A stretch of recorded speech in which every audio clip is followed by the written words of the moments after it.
Hey guys, welcome to today's Urgent Education. I am so excited to actually be able to do the Daniel Company Bible study yesterday on time, and now I'm doing the Urgent Education on time. I just feel really good about things. And until I start reading what we're going to discuss and I get irritated. But I think what we're going to talk about is going to does anybody else not know where to look? It's like if you look at yourself, you think you're looking at the people, and then you realize, no, you're looking down. If you look up here, it's like, well, I don't feel like I'm connecting with the people, but I probably am. Does anybody else do that on Facebook Lives? Did that yesterday because it wouldn't let me turn it and stuff, and now I'm all discombobulated. But back to the topic. That now it looks like I have a fan as a hat. But anyway, the topic is the hidden history of the American education system. I did an entire 3-part series, let me tell you what episodes, on We the Deplorables, which, by the way, we've been putting all of these urgent educations on that podcast. And I also saved the episodes, or my assistant is hopefully saving the episodes. That way, if we're ever taken down, we will have them. But in We the Deplorables, it was one of my very first in-depth series, and it is episode, okay, here we go.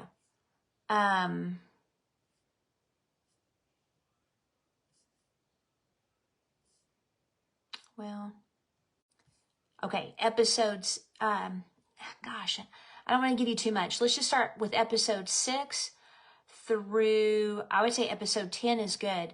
The first episode 6 is John Dewey and Witchy Ms. Magoo, which we're going to dive into John Dewey a little bit. And then Reading, Writing, and Racism, part 1 through 3. And then the 1619 Project is also worth listening to. And I'm hoping to get back to the in-depth series I do. I'd like to dive into China's Belt and Road Initiative so that we understand what exactly that means and what's going on and why President Trump had a problem with it. But for now, I want to, I took these notes from Chris Ann Hall's series on this because it added to some of what I had researched that I did not know and I did not find out. And I think it will be very eye-opening. I also have, if I can remember how he phrased it, and I remembered at the end, a quote from Marcus Aurelius that will go along with our topic today. I didn't bring my iPad in here, so it's in there. But Charlotte Iserbyt was given the task to research the history of education in America by Reagan. And I believe she was the Secretary of Education, or she may have been someone that he just tagged to do that was in that field. And she was excited about it because she expected to find just wonderful things. Like if you study the Founding Fathers at all, you know that their whole goal behind children being educated and creating the primers and the dictionaries and all that stuff was so that people could learn the Bible and propagate the gospel. And so their idea of school was to create little ministers and to maintain the fabric of society, because without morals, our founding documents, our Declaration of Independence, our Constitution, our Bill of Rights are just pieces of paper. And so you have to have a moral society to uphold those things, which I'm sure you can see how not having one is causing us some problems. But what she discovered alarmed her so much that she began to reveal what was going on, and she got fired for it, unfortunately. So here's some of the things that she learned. In this guy, Wilhelm Wundt, but it's spelled with W's, Wilhelm Wundt, we would say. He was the founder of experimental psychology, okay? And he became the basis for teachers training, current teachers today, since 1882, I believe, was the date. And he basically was like, okay, if we do specific things, we can actually teach children anything we want. And he was also the mentor of Pavlov, which is the guy that He had the dog experiment where he would ring a bell and the dogs would go and eat. And then after a while, he would take away their food. He'd ring the bell and they would still start salivating as if they were about to eat. And so Pavlov, as a student of Wilhelm, was basically, a proponent of these techniques, which some could serve as well. But the hidden agenda behind the education system was to use these techniques for brainwashing. But Wilhelm told him that you can train children just like you can train the dogs, and you should train them for the new world order. He wrote, quote, through a stimulus response approach, students can be conditioned for a new social order. Well, what the heck is this social order? Well, we'll get to it in a second. Then from him, and again, his techniques are being taught to this day, from him came Edward Lee Thorndike. He was a first-generation prodigy of Wilhelm. He has written over 507 books teaching the methods of teaching. And he felt that children could be used like rats, okay? So again, a student of Wilhelm that believes that the purpose of education is to condition students for a new social order.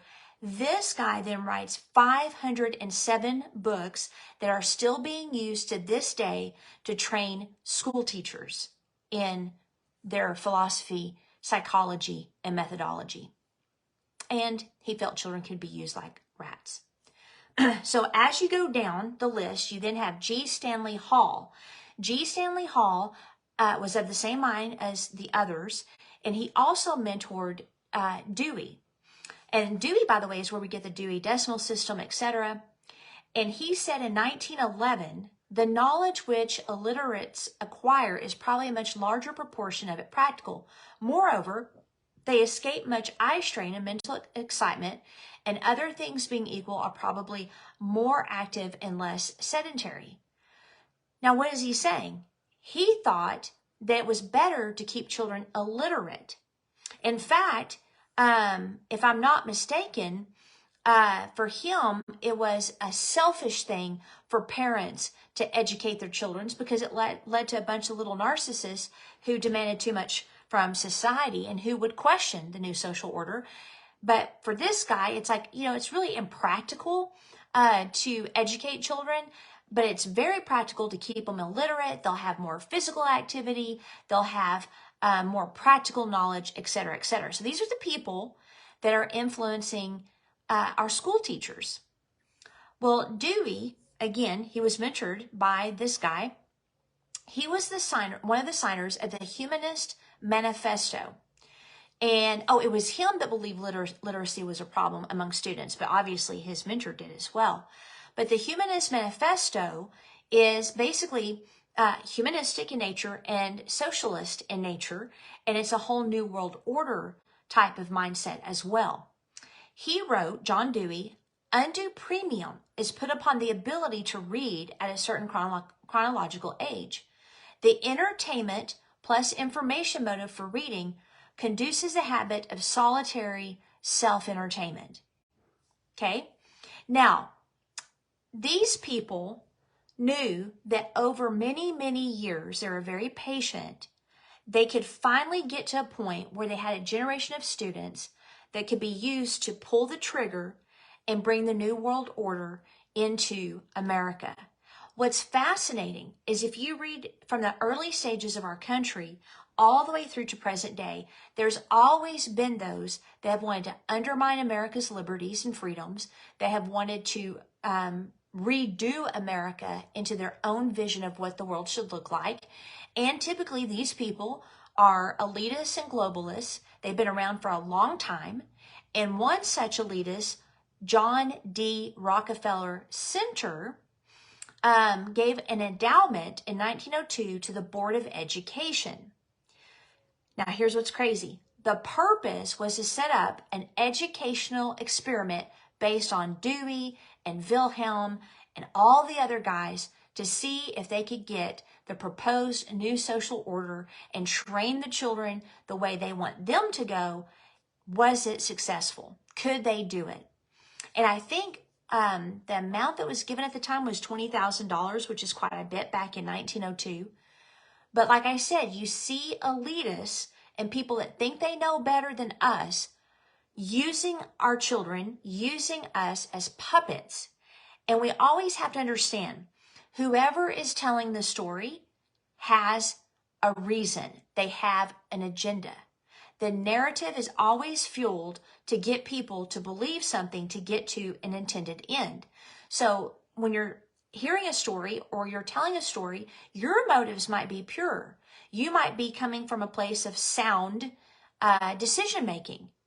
But even on the news and people that are sharing different things of different ideologies that maybe are contrary to liberty, I can guarantee you that their motive is not to preserve liberty. When they say we've got to preserve the democracy, first of all, we're a republic.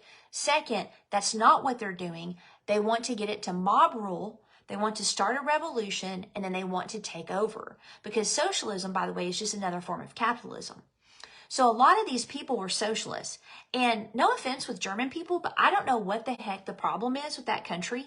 More diabolical worldviews have come out of Germany than any other nation I can think of when it comes to education and philosophy and humanism and socialism and eugenics and all of this stuff.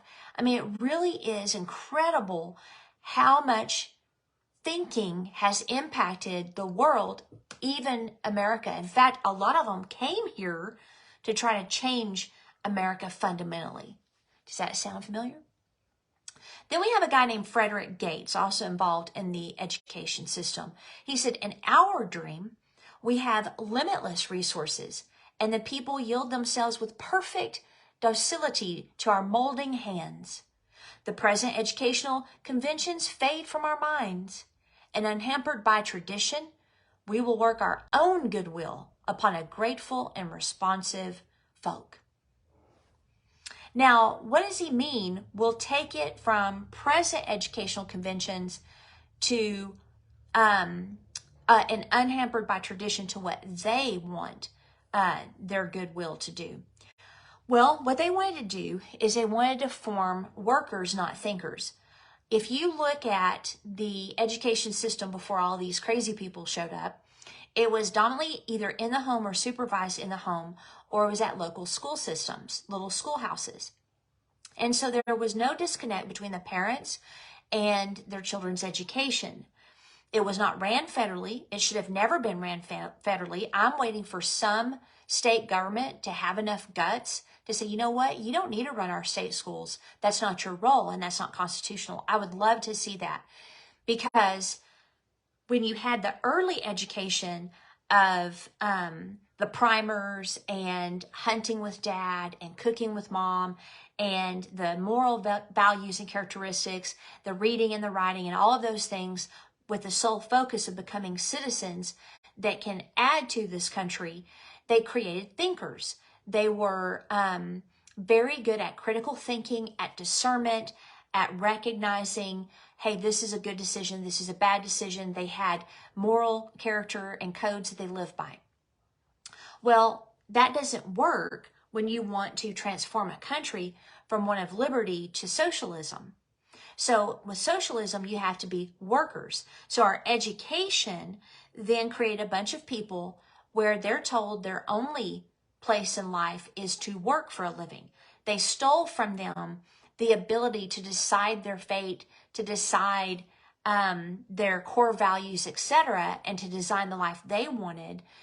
Instead, in the school system, it's designed not for them to be critical thinkers, but for them to go get a job. Now, nothing's wrong with that at all. I think it's very important that people have meaningful labor. But the goal of these people is you cannot have a revolution unless you have an oppressed class, and then you have the master class. So the master class has to keep the oppressed class down. And so they wanted workers, and that began in 1917. Now, William Thompson, who was a former Federal Reserve chairman, said Russia, and you heard me correctly, Russia is pointing the way to great and sweeping world changes. When I sat and watched those democratic conclaves in Russia, I felt I would welcome a similar scene in the United States. So let me make sure that you heard what I said. Russia is pointing the way to great and sweeping world changes. When I sat and watched those democratic conclaves in Russia, I felt I would welcome a similar scene in the United States. Okay. So he was heavily involved in the education system as well. They had to figure out, how are we going to do this? How are we going to take the Russian system of communism and bring it to America? Because we're the land of the free and brave. So you can't take people that are used to freedom and immediately subject them to enslavement, which you've got different people here. You've got those that know it's a bunch of crap. You have those that have no idea, and that's what Saul Alinsky called the useful idiots. And so you've got people that genuinely believed and were sincere that this was the way to go. But then you have the other people that know that if they can consolidate this country into a socialist fabric and model, then wealth is consolidated and transferred to the elite. And then we are told where to work, how long to work, where to live, et cetera, et cetera, et cetera. May it never be so in this country. May this country never, ever fall to socialism. But we've got to understand that our children are being groomed to be socialists and humanists. We have to understand that. And if you're a Christian parent and you have your children in the school system, you have to be involved. You need to go to school board meetings. You need to look at their homework. You need to have these discussions. Don't get so caught up in future college aspirations and sports to where you miss what is happening to your child and the act of undermining. And don't think it's not here. Don't think it's not in small town USA. It is everywhere. I can guarantee it. I hear reports all the time. We need people on the school board, and they may already be there. I haven't researched it. Well, I've actually looked up all the names, but I've not researched their thought processes. But we need people that believe in liberty and freedom and that believe in educating our children to be critical thinkers and be successful in America, not turning them into little Stalinists or Leninists. So the solution they came up to do this was the International Understanding Agencies Educating for a New World. That's a book that, and I don't remember what the author's name was. It was John Eugene Harley. He wrote this, and he said a patient building of the New World Order would be through education. Quote, and the builder of this new world must be education. Education alone can lay the foundation on which the building is to rest. Plainly, the first step in the case of each country is to train an elite to think, feel, and act internationally. So what globalists want to do is erase borders. I mean, just look at America right now, here in 2023. I found this on the web. So globalists want to erase borders, and we're all part of a global community. And we don't need to be separated by those darn silly things like borders and our own language and finances. We need to become part of one. And the internet has made that really easy to do. That's not what we want. If you erase the sovereignty of nations, it's just like a stepping stone for a tyrant to take over the known world, which will be the end game. If you're a Christian, you know that. And that's what they want to go to. And so this globalist thing, and we're all in it together, and the whole internet and global economy and all that stuff, that's part of their plan still. They've not changed it. Are there good things about the global economy and the internet? Absolutely. I'm not scared of those things at all. But I am scared that they feel that the only way to make sure the new social order occurs is by education. Plainly, the first step in the case of each country is to train an elite to think, feel, and act internationally. Elites. Federal programs do this and include the current education system, Head Start, etc. Poverty programs do this, youth services, the removal of local control of political and educational matters, without seeming to do so. You know, I would like to sit down and make a list of all the current things that the federal government controls, that they fed us a bunch of lies, making us seem like that was the way to go and it was a good idea. Like one example I had, you know, this whole Alaska thing where they need to be able to drill. They have to wait for permission from the federal government because it's on federal land. Why does the federal government own any land? Why? Why did we ever allow them to own land? Why are we allowing the Chinese to own land? Why are we allowing foreigners to own land that are not citizens of this country? So if you look at it, now they have control over these lands, and they can dictate what you can do and what you cannot do on these lands, taking away the rights of the states to make their own decisions. The states should have been in control of their national parks. The states should decide if they drill and if they don't. So that's the problem. We have lost the reality that we, the people, is the most powerful force in this country, then the states, because we, the people, formed the states, and then the states formed the federal government with the Constitution when it was ratified in, I believe, 1789. So the order is flipped. And if we don't flip it back, we're going to be in trouble. Well, we already are, but we've got to flip it back. So why is the federal government in control of all of these areas? And here's another thing. They use money. If you don't do what we say, we're going to take your funding. It should have never been that way, ever. Taxes should have never been a constant thing. States' taxes was written in the Constitution. Federal taxes was only for war. That was it. So why do we have these perpetual wars? The education system also began to educate children on sex, to have sex, and if you get punished with a baby, just kill it. Eisenhower, in 1958, signed an educational agreement with the Russians. Shocker, had no idea. And it has been signed by every single president since then.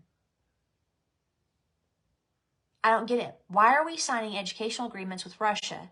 Why are Republicans doing it? Well, it's a uniparty. They're either doing it because it's a uniparty, or they're doing it because they have no idea. Now listen to this page 10 on the No Child Left Behind Teacher's Manual, which, by the way, George H.W. Bush, he talked about the New World Order like some 220-something times or more. That was the direction he was going. That's why he didn't get reelected either. But it says in this No Child Left Behind, students construct their own understanding of reality and realize that objective reality, it's not knowable. Okay, in other words, there's no truth. You have your truth, I have my truth. That's it. So from here, we get the race to the top, Common Core, etc. All of this to teach our children to be global children. So the solution, we got to get rid of the federal education programs, 100%. The states need to take back control of their education system. They're unconstitutional. They're a theft from our children, our money, our education, etc.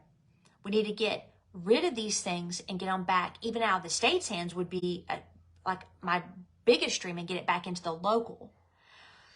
But I would also suggest that government cannot teach God. So again, if you're a Christian and you absolutely have to have your child in public school, or you feel like God is telling you to have your child in public school, okay, I'm not going to argue with you on that. But I will say that home education is probably the most important thing we can do. And I'm not saying to get out of society. I'm not saying that at all.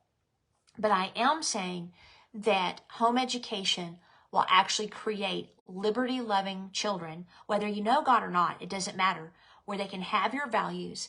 And I mean, guys, and even like if you look at libraries around the world, even in America and in Canada, are having full-on pornographic dancing with men grooming little children, their private areas on display, which is illegal. It is a federal crime to subject children to pornography. Is anything being done? No. Parents just take them. Kids get subjected to this because they're grooming them. And I think a lot of people don't understand how much danger we're in. But Marcus Aurelius, let me see if I can remember what he said. He was talking about the different things that he was taught by his family. And I think it was his grandfather, but it may have been his mother, that taught him that the best education to be had is in school or is in the home, because then you're able to learn the morals and the worldview of your family instead of propaganda from the school system. Isn't that astonishing?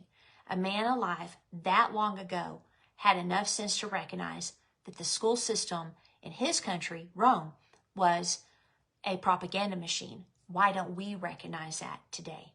So at the very least, please, please, please have discussions with your children about queer theory and CTR and the history of this country, because they don't teach it anymore.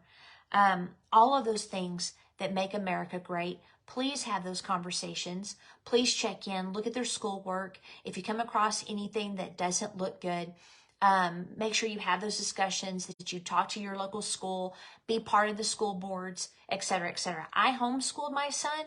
I really didn't recognize the danger of public school because I loved public school. I was a great student. Of course, that was back in the 70s to 80s. Man, I sound old when I say that. But later, when I realized what was being taught, I was very thankful I made that decision. Really, the only decision I decided to homeschool is I loved being around him so much. There was no way I was going to put him in school for 8 hours. So it was really a selfish reason, but it's one that I'm very glad that I did. All right, so that's our urgent education. I think next week, I'm going to get into some very interesting facts on slavery that I bet you've never, ever heard. Very, very interesting. So anyway, have a great week and weekend, and I will see you next week.